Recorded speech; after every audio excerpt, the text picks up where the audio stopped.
everyone. Thank you so much for joining us. And before I say anything else, I would ask that you please silence your cell phones. And there's no recording or any sort of photography tonight.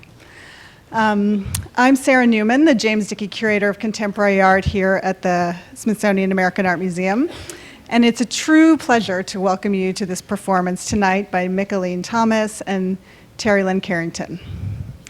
To me, one of the greatest things we do as a museum, and certainly one of the most fun, is to invite artists in. We're able to get a glimpse into their creative process, hear them speak about their work and their influences, and in the case of tonight, actually watch a work of art come into being before our eyes. I'm thrilled to be presenting this collaboration between two artists at the forefront of their fields. I'm sure most of you are familiar with the work of Mickalene Thomas, whose paintings are in the collection of the Art Institute of Chicago, MoMA, the Whitney, among many other places, and whose wonderful portrait of Namja hangs as one of the glittering jewels of our contemporary galleries. And its jewel-like status is both metaphorical and also quite literal. Thomas's painting is a rhinestone-encrusted, almost impossibly lush display of pattern and color. Like many of Thomas's best-known works, our painting refers to artists like Matisse and Manet and turns them on their heads. Namja is a strong, self-assured, seductive woman, her gaze level and her sparkling heel resting provocatively on the white tiger sculpture at her feet.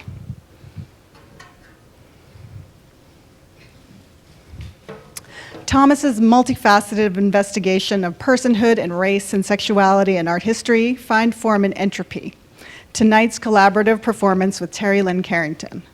Carrington is similarly a titan in her field. She's a 3-time Grammy award-winning jazz drummer, composer, singer, and producer. She's played with the likes of Dizzy Gillespie, Stan Getz, and Herbie Hancock, among other luminaries, and currently serves as the Zildjian Chair in Performance at Berklee College of Music. Tonight, she'll be performing her original compositions alongside Thomas's videos. And following the performance, Thomas and Carrington will have a conversation about their collaborative and individual processes, and we'll take questions from the audience. I'm honored to welcome them both to the museum tonight. Thank you.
very interesting to note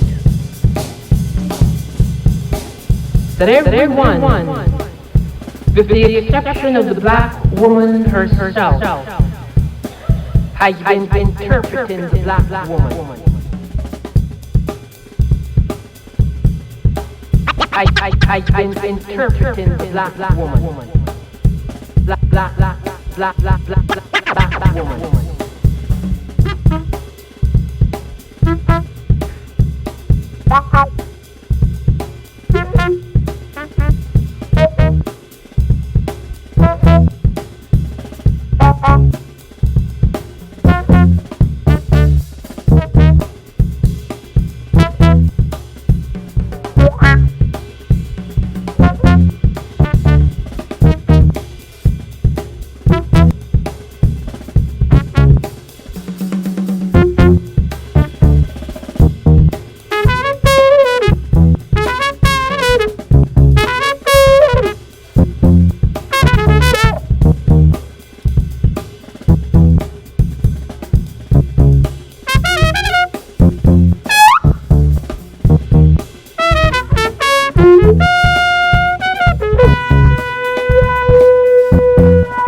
That everyone, with the exception of the black woman herself, has been interpreting the black woman.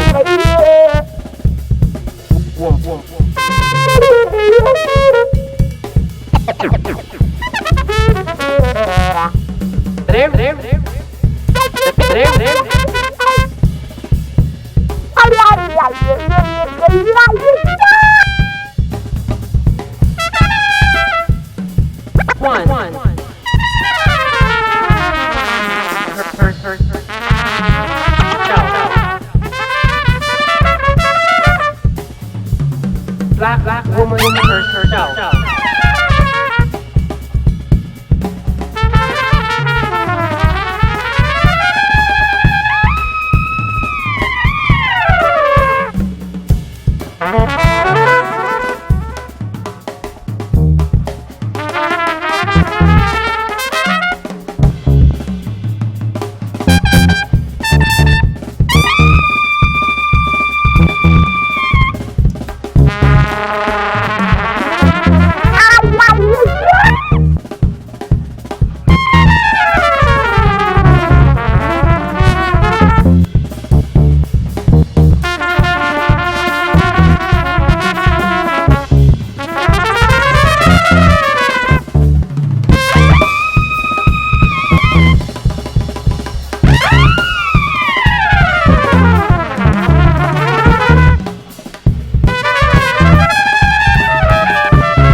We inhabit our histories and our histories inhabit us. The prison system with 2.4 million people behind bars is a terrible specter of slavery.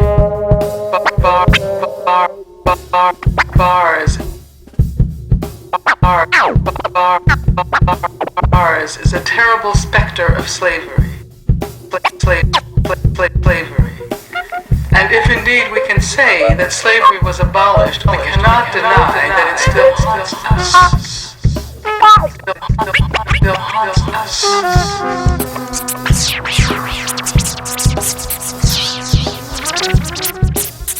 The challenges of the past are challenges of the present and challenges of the future. Poverty, racism, and if indeed we can say that slavery was abolished, we cannot deny that it still haunts us. Abolished, we cannot deny that it still haunts us. Still haunts us. Haunts us. Haunts us.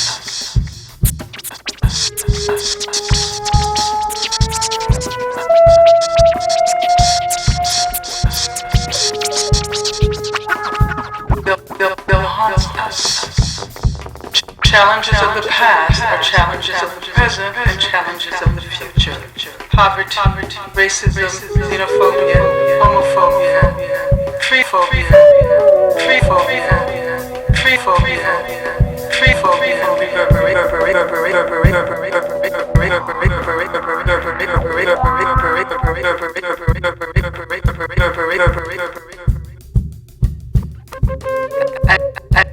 and if indeed we can say that slavery was abolished, we cannot deny that it still haunts us.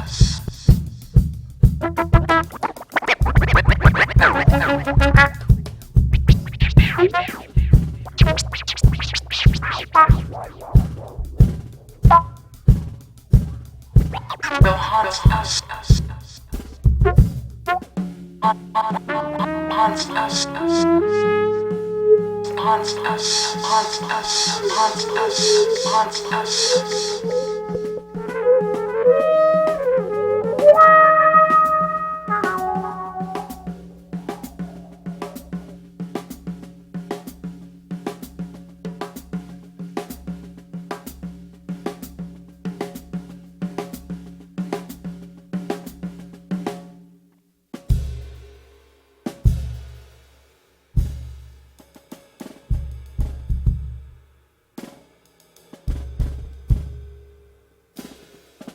And finally, this is where it begins to be difficult. The measure of one's dignity depends on one's estimate of oneself. Of oneself. It really does not depend, as so many people in this country now seem to believe, on someone else's estimate. It depends first of all on what you take yourself to be. What you take yourself to be,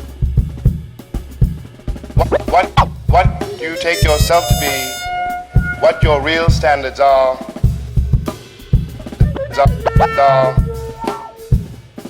what you think is right, what you think is right, what you think is wrong, wrong.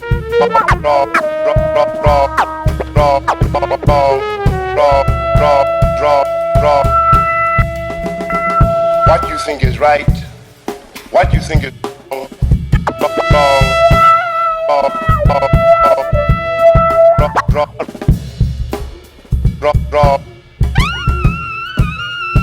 wrong. What you think life is all about, what you think life is for, all about. What you think life is all about. What you think life is for. Life is for. Life is for.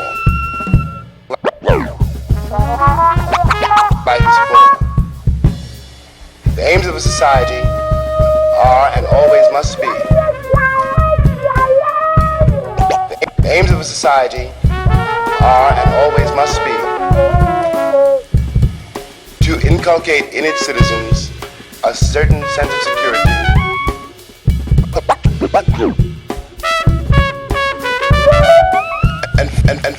And finally, and finally, and finally, and finally, and finally, this is where it begins to be difficult. The measure of one's dignity, dignity, dignity, dignity.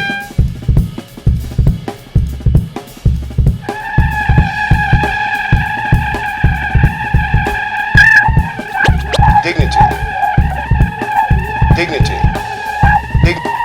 dignity depends on one's estimate of oneself, of oneself, self. It really does not depend, as so many people in this country now seem to believe, as so many people in this country now seem to believe, on someone else's estimate. It depends first of all, depends first of all,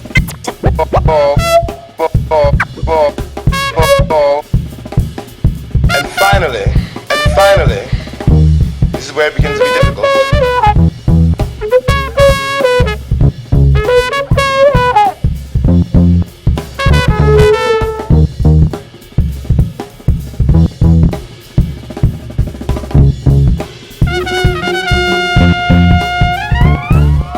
And finally,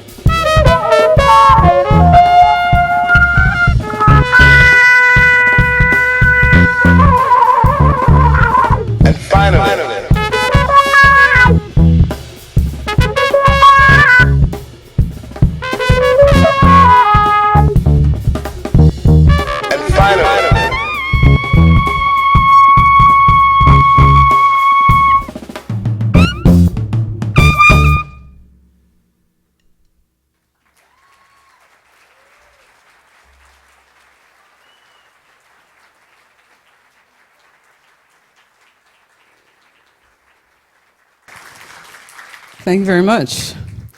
Thanks for coming. Thanks for spending your Friday evening with us. We appreciate that. We're doing something different, rather experimental. I believe this is the second time Micheline has VJ'd. Yes. My And this is second the debut. And this is the second time we've tried this collaboration, so thanks for being here. The first piece we played was Nitrous. And then the second piece was Je t'aime de. Je t'aime de. And we just finished with Resist. So maybe we'll take a 5-minute break and come back and talk to you guys. If you have some questions about our collaboration or about anything, we'd love to talk more with you. But first, let me introduce these lovely and talented, see, I like that, lovely and talented. I've been hearing that all my life. Lovely and talented women on the stage. On turntables, she's very percussive and she's a colorist. Val Genti.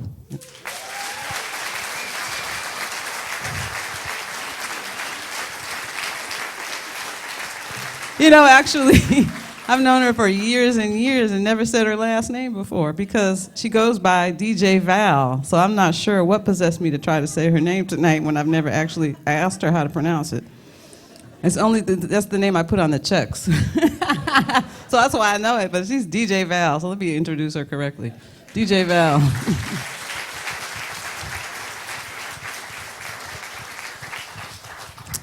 And Grid Jam. This is another person I've known for, oh God, about 30 years. And Ingrid is from Canada, and she's an amazing musician. Please give a round of applause for Ingrid Jensen.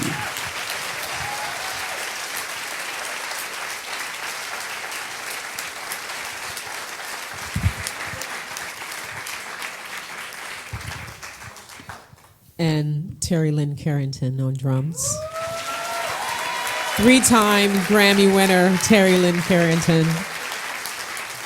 Composer, producer, teacher, collaborator. And the woman who needs no introduction at all, Micheline Thomas.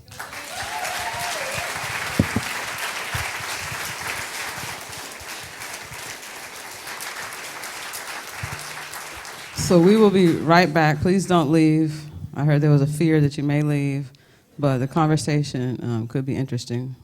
We could all learn something probably, so from your questions as well. All right, thanks.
Testing, 1, 2, 3.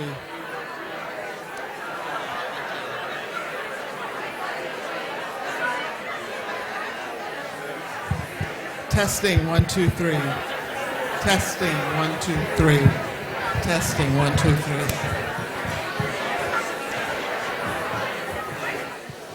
Good evening, everyone. Thank you all for staying and joining in the conversation. I just wanted to share with you that we'd like to take your questions at either of the standing mics. There are mics over there. There's a mic here. And the reason for that is that this is a live webcast. So people are viewing us and the program throughout the evening. And in order for them to hear the answer, they would also like to hear the question. So if you want, we can start forming a line. I see some of you have taken notes. Bring your notepad. And Micheline and Terry are on their way out now. So please join us in the questions.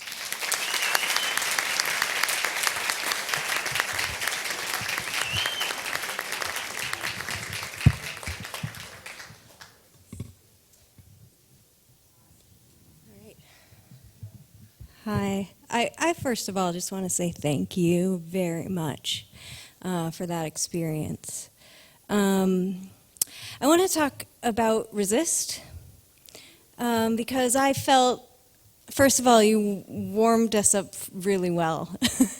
I appreciate the whole experience, but I felt a real call to action in that one. And I think a lot of us feel that call to action in this moment, you know? And I think you did such a masterful job. Which one of you was responsible for the visuals? Okay, great. I want to know who I'm talking to because it was, I mean, the full experience, but I wanted to know who had done what. Anyway, I feel like you reminded us that it's still about race. And I feel like this isn't so much a question as I feel like you invited conversation. And I want to know, I'd like to have that conversation. I think it's a conversation that we need to have. And, you know, I look around this room and I see African Americans and women and a few white men, thank you.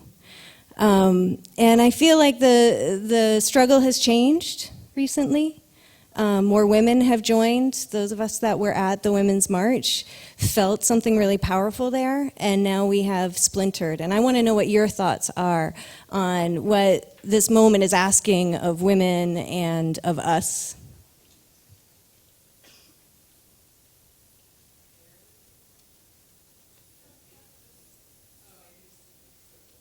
Answer that first. Huh? Well, let me start by saying why I did that particular piece, which is titled Resist.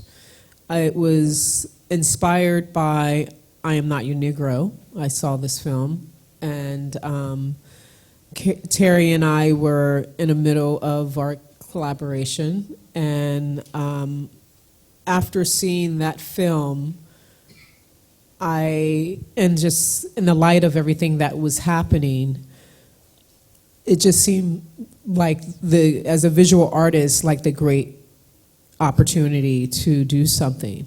And as a visual artist, I try to use my voice visually. And that's the power of creativity. For me, is that I can use this platform as a way to ignite, as you say it, this need to do something, inspiration to get up and go out. Whatever that may mean for each of you individually, that's what it takes. And as an artist, I felt it's the moment, and it was now for me to incorporate something from that film. And I think I probably would have still gotten there had I not seen the film. But that film gave me the agency to take the control to go out and do it. Because oftentimes I find myself, you know, this hermit in my studio and doing work, a little apprehension to use that side of my voice and my art. And so with this great collaboration with Terry, and how profound it was on many levels, gave me that license to use that voice. And I would say to all of you here, women of color, and men, to find that voice within yourself and figure out how you could use it to make a difference.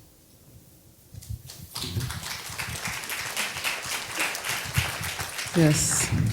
Also, I think that it's important to just recognize too that women, have been a part of this movement, and the fighting oppression, and the overall struggle of all movements. Women have been part of that all along. It may seem, because of the Women's March and certain things that we see visually, may make us feel that women are more active now, but I don't believe that. I think that women have always been active. We can watch Hidden Figures and see that. Yeah. But also, I just, since you brought up Resist, I just wanted to mention that I think that piece started, I sent her just a clip of some music, but I had the clip that you heard of Angela Davis speaking. That was there because I had, she did that for me for a CD of mine called Mosaic Project. So I think that was the impetus also, like, because I think actually, when I think back, I hadn't seen, because I had James Baldwin and something else. We had another project called Social Science that I've involved some James Baldwin and Michelle Alexander, different people speaking about the prison system and just different subject matters. And so we were both kind of in sync with James Baldwin. I hadn't seen the movie yet, so I think it was right around the time we did National Sawdust that I saw the movie. You had already seen it. But I just wanted to comment that we were in sync with that piece. Yeah. She was inspired by James Baldwin. And then I was inspired by James Baldwin. You sent me the clip with Angela Davis. It just came. Mostly synergy and timing, and I think, socially, when things are happening in the world, there's a particular creativity that is imbued and ignited, and it's the moment, for those types of works that come forward that allow people to react and do something. Yeah, I would like to also say that conversation is not, I don't know where she went, but conversation is important, and I feel that conversation around race and around sexism and gender issues and just so many different things, is important between people, because I think people do get uncomfortable, and that's, I think, what, art is supposed to do, partially. Make you a little uncomfortable or ignite you to have a, stand and up for whatever it is that you believe in. It's like a call to action. So I'm glad that made you feel that way. Hi, I just wanted to ask a little bit more about your collaborative process, because creating such like evocative pieces, I know like it's sometimes hard to express myself just being one person. So with being two people, like how do you really create that, like getting people moving like that? Thank you.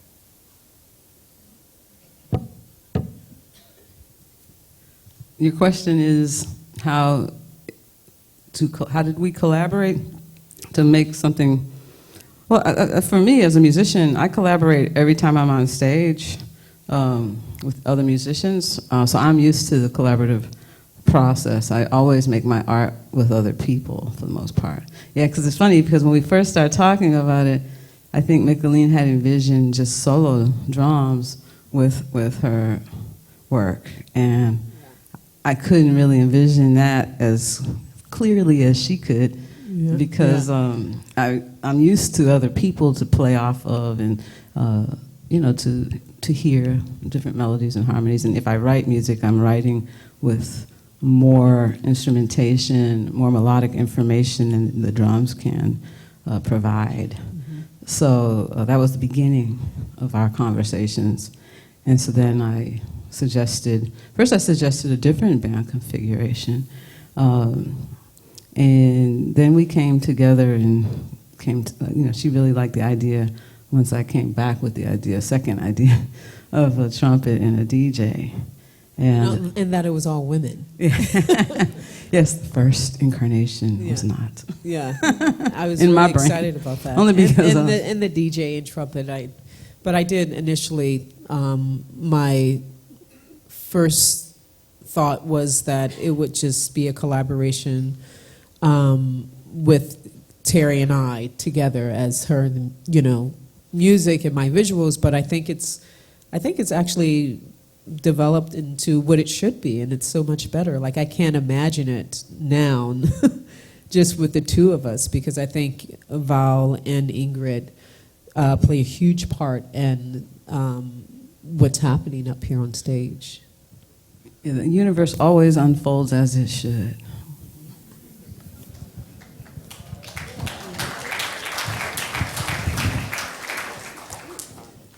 Hey, my name's Jan, and I really, really very much enjoyed the three pieces.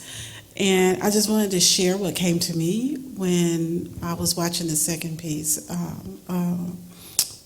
One day, a couple of weeks ago, I opened my Facebook page, and 5 women in a row that I knew had breast cancer. And I kept looking at those breasts and thinking about those women and thinking about the stuff that they're going through around breast cancer in terms of making decisions about, the scar, and will they pull their stomach up, and could they save a nipple, and that type of thing. And that's what came to me from that. And thinking about, maybe it's my age, maybe it's an epidemic, but that put me in that frame to think about, well, what are we going to do about this breast? So just wanted to share that with you all. That second piece, Je t'aime deux,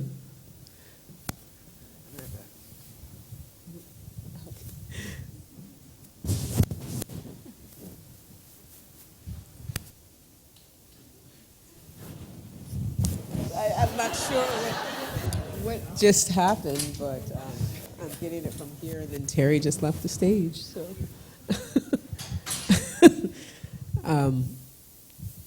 Hi.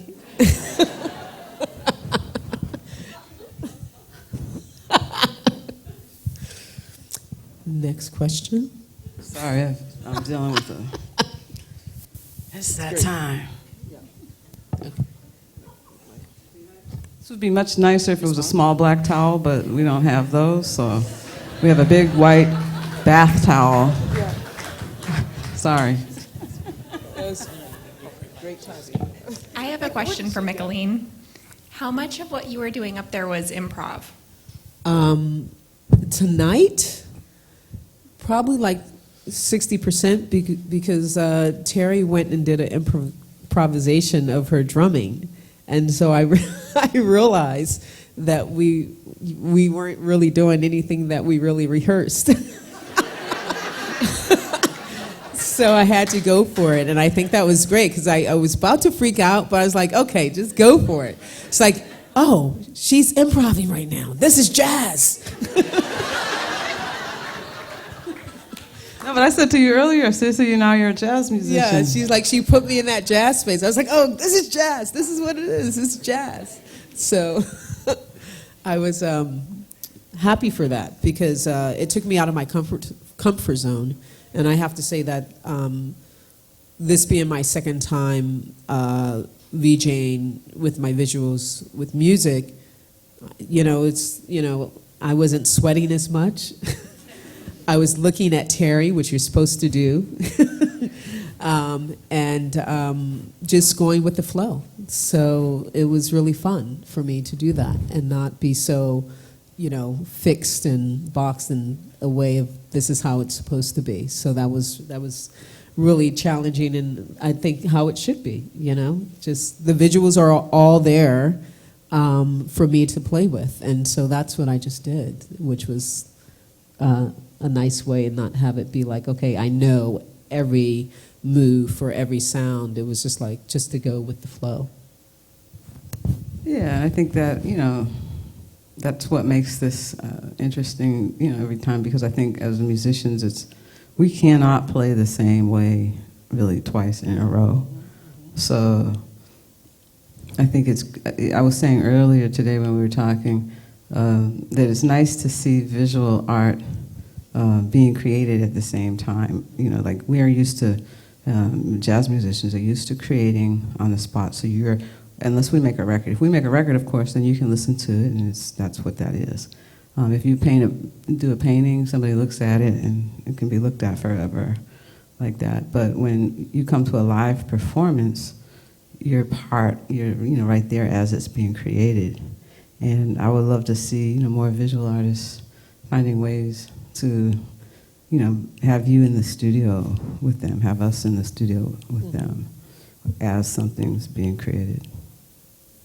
Yeah, and it was nice to just feel the music and allow myself to decide what image. And I think for the Je t'aime du piece, that second piece that we showed, normally I go through the images, but I allowed the viewer to actually sit with those 4 images for a much longer time than I usually do. And it was just because the music just seemed to warrant that, to demand that space, and to allow for those images to just be where they were, and have the viewer to enter and engage with those 4 images before, you know, collaging or moving them around. If I were not here today, how would you best describe what I would see or what I would experience today to draw me in if me and my wife were not here?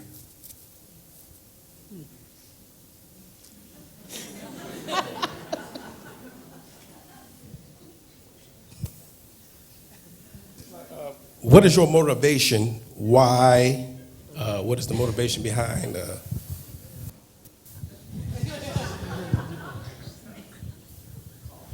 What is the motivation behind the collaboration, or behind is that what you're asking? Because see, I think for me, I'm not particularly used to explaining like what it is that, you know, that we do as musicians.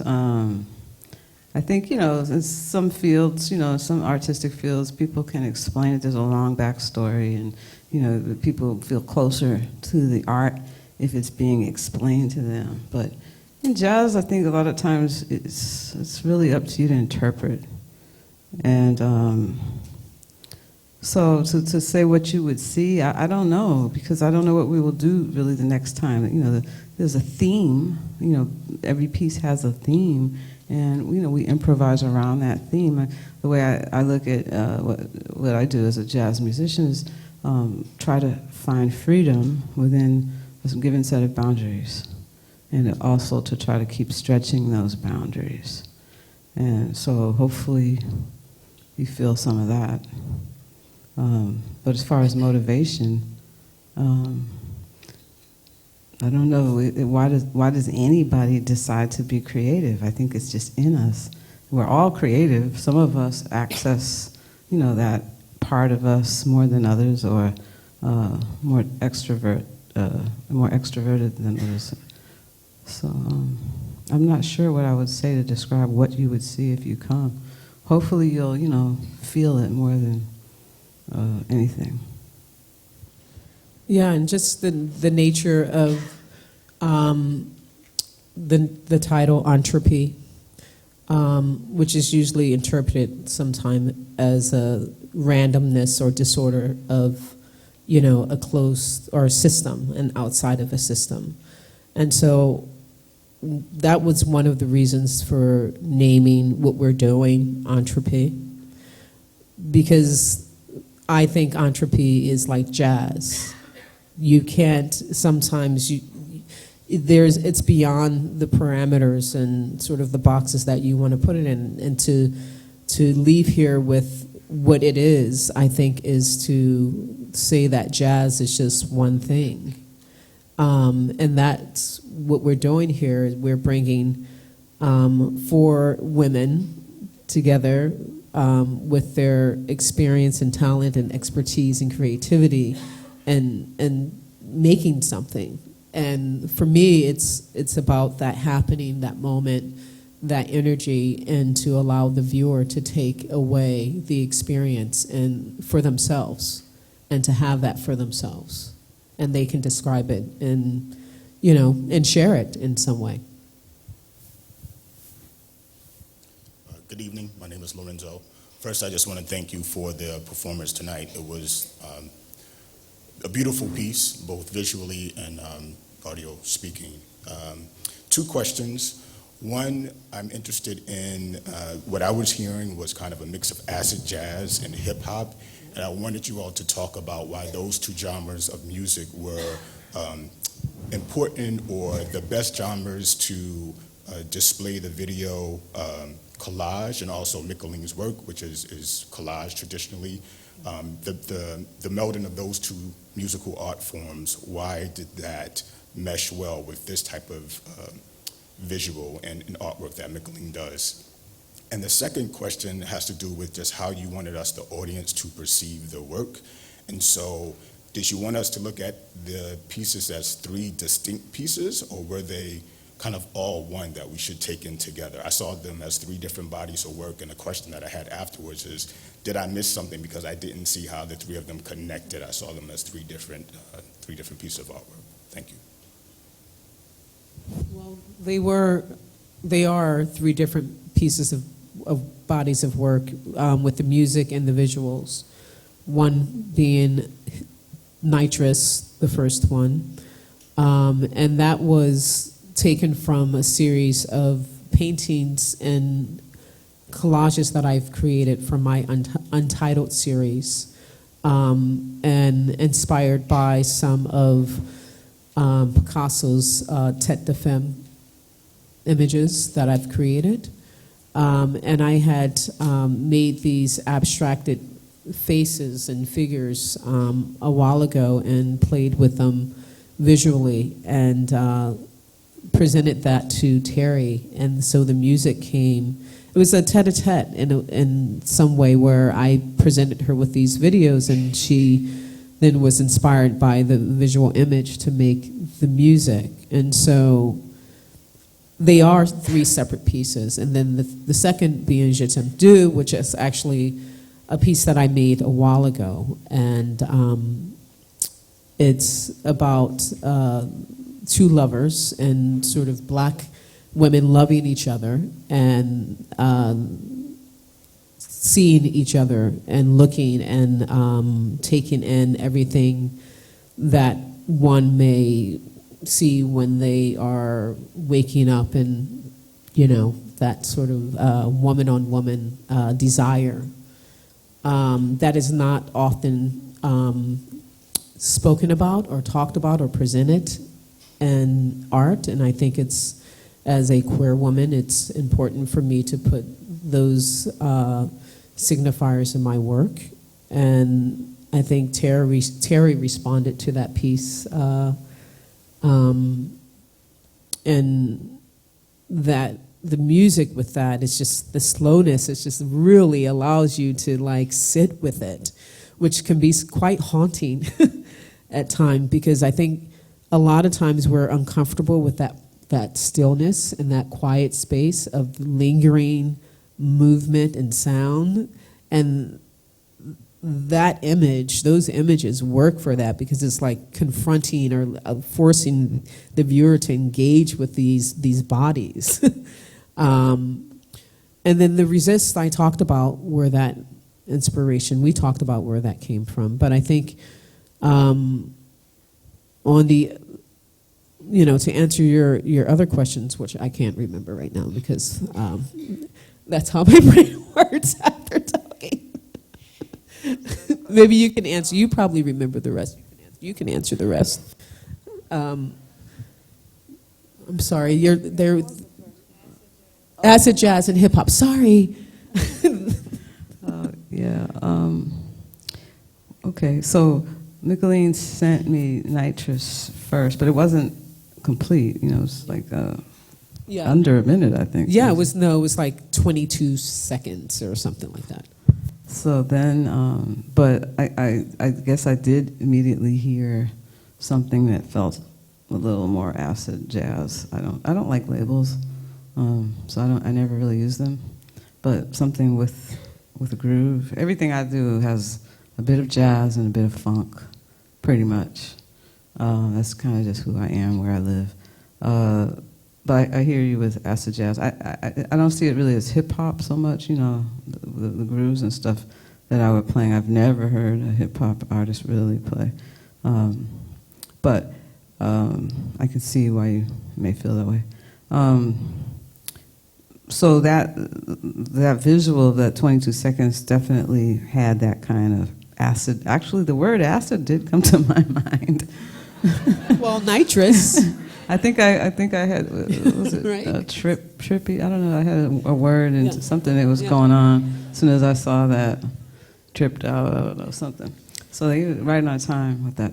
And then, you know, when I saw Je t'aime de, I felt it needed, the first thing that kept coming to my mind for, you know, a couple of weeks at least, was just starting with a string, one string note, and then adding a second string note, you know, a moment later, and then I let that lead me to the melody that the trumpet played. So I mean, I think that's kind of how those two pieces came about. And the beginning of Resist was actually a piece that, let's see, it was the beginning of a piece, oh man, what's the name of it? It's on an album of mine, Money Jungle, Provocative in Blue. I can't remember the name of the song, which is terrible. No Boxes. That was inspired by Duke Ellington, because I heard him, somebody asked him about labels and asked him about where he thought jazz was going, and he said, jazz, we stopped using that word in 1959. He said, jazz means freedom of expression. He said, no boxes. So that's where the title came from. For that intro, it had a piano, and so I then had another piece from a previous record called the Mosaic Project, called Mosaic Triad, and I took just the beginning of that, and so I put kind of No Boxes and Mosaic Triad together, along with this Angela Davis verbal essay on prison reform. Or actually, see, Angela talks about abolishing the prison system opposed to reforming it. But that's another conversation. But I sent that to Micheline, and then that was the beginning of Resist. So I think that, you know, groove is a big part of our culture, and you know, this I grew up listening to R&B and funk, as well as, you know, the greatest jazz of the 60s and 70s. So I'm always straddling that line. And this will be our last question. I'm officially your last question. So, last question. Being an artist, you're presenting your art and sharing it with the world, and it's such a personal extension of who you are. How do you receive negative comments, or you know, people who interpret it as something other than what you are putting it out to be? What are some situations or some pieces that you thought were just so beautiful and just the 100% of you, but it wasn't presented or wasn't interpreted in that way? My entire body of work. Really?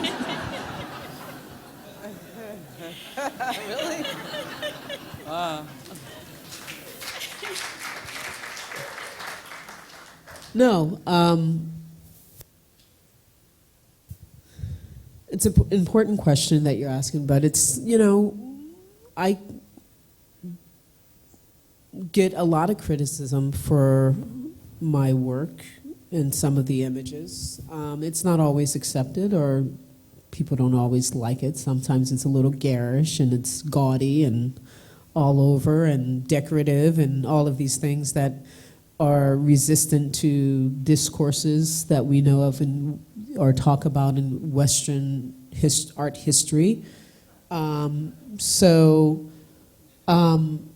Therefore, it takes people time to engage with it. And how I deal with criticism is not allow it to interfere with my studio practice.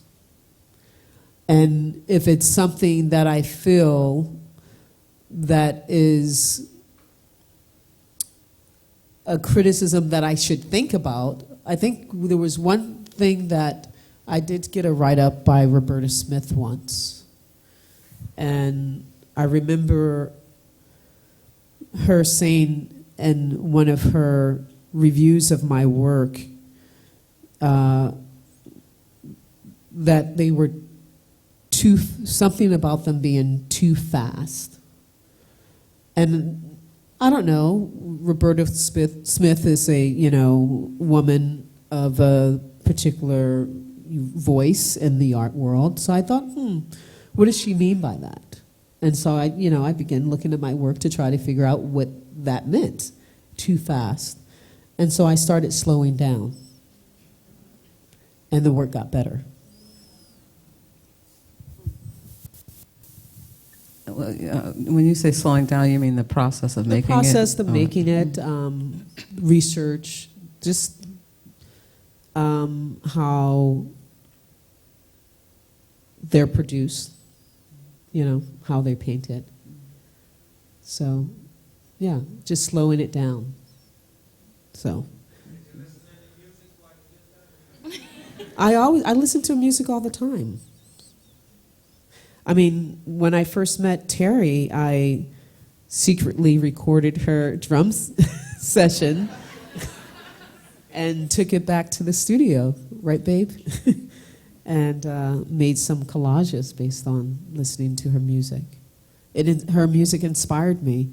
When I first heard Terry, her music inspired me to go into the studio.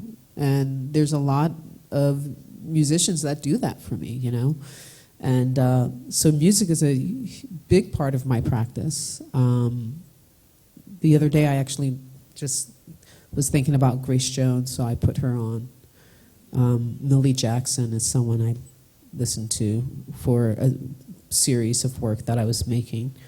And a lot of the women and musicians I listen to, their titles are actually the name of the work.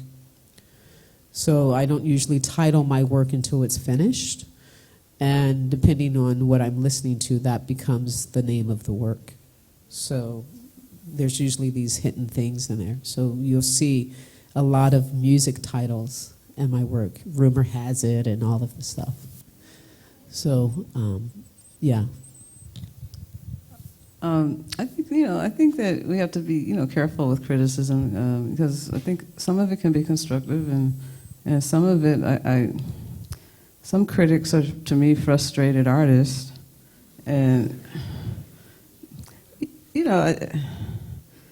so I take it sometimes with a grain of salt, and other times, if it resonates with me, I look at it like you just explained.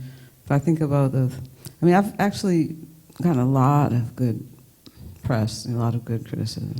I can think of maybe 3 times that somebody said something and it stuck with me, and it probably did help. I remember one thing that keeps coming back is a guy said, she played with more energy in her 20s. I know that's probably normal. It's probably true. No, fire. He used the word fire. She played with more fire in her 20s. See, but we we're supposed to have fire. So I was like, oh no, I lost my fire. So when I sit down now, that's, I think that's swimming somewhere in the back of my head because I don't want to lose my fire. Well, but the reason why I asked is, I'm sorry? Ooh, I think it's the opposite, actually. the reason why I asked is that I think many artists, and I'm sorry, Nona, I promise this will be my last question. I owe her coffee on Monday. So the reason why I asked is that I think a lot of artists feel that, you know, they don't want to share their work with the world because of the criticism. So it's good to get these two sort of different perspectives of how you deal with it. What artists do you hang out with? Because just, all you the know- artists I know Really? are You know, someone ready to. someone who's They're like, young why and- not now? Give it to me right now. That's true, but I think So- a lot of people are afraid. They're afraid of the feedback. So Well, that's what I was just about to say. You have to be fearless. I Yeah. think you're asking this question. I don't know if you're an inspiring artist. no, I'm not. Okay. Well, you might know somebody that Yeah. is. There's something personal I feel in this I line do, of yes. questioning. First thing is being fearless. You have to be fearless. I don't know anybody that's successful that's not, ready to fall on their Yeah, whatever. yeah. You know, you have to be fearless. That's a part of creating absolutely. art. No, whether one person sees it or a million people see it or nobody sees it, there's got to be a fearless quality to it, or it's not going to engage anybody, not even yourself. And keep doing it. Regardless, keep going to the studio. Your studio practice or your, whether visual artist or musician should not be dictated by the critics to get you to your studio. You should just have that fire within you. Yeah, I just as an example, but I was working all along, but my first CD in 1989 was a Grammy-nominated CD, and I sold 100,000 units, which was a big deal for a jazz record. And then I couldn't get arrested. I made a second record that the record company shelved. And then for at least 12 years, I think it was, I made demos, and I sent them to labels, and I just kept getting no. And then when I invested in myself, spent my own money to make my next projects. The next thing I would want a Grammy, my first Grammy, and I've won two since then. So I feel like I had to believe in myself enough to spend my own money, and not wait for somebody else to hand me something. Yeah.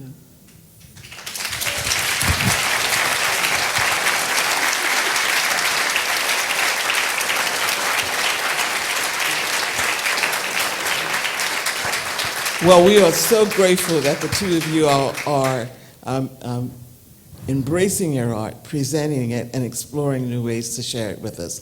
Thank you so much, Micheline Thomas and Terry Lynn Caring.